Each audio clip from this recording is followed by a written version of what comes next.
Ова е гледката по обяснењето на пожарите покрај Преспанското езеро и регионот.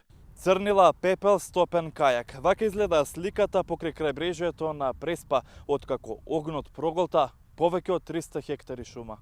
Засилениот ветер ги плаши жителите дека повторно ќе бидат активирани жариштата. Токму затоа утринава избувна пожар кај Националниот парк Галичица. Едно дете со трчање дојде и кажа дека пак гори шумата и тоа блиску одма до куќиве.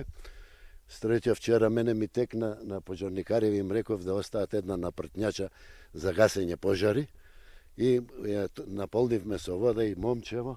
Отидовме сите, колку имавме 10 души од комшииве дојдени од Скопје, сите учествувавме во гасење на пожаров. Да не беа цивилите, немаше да се спаси со луѓе од Националниот парк. Пожарната малце дека многу пожари, више не знаевме каде да идеме. Беше општа катастрофа тука, да се разбереме, на секде гореше. Колку мој, ама спасивме. Луѓево да не беа, ќе беше уште сме под ризик да се разбереме. Значи секој момент може да буфне пожар. Веројатно дожд днес заврне, проблеми ќе имаме. Сега со Господ напред ќе видиме.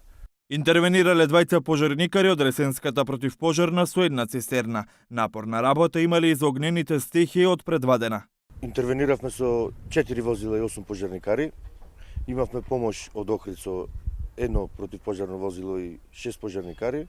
Со помош на Националниот парк, со луѓето, со екипите, со мештаните се справивме до некаде 18 до 19 часот за долу.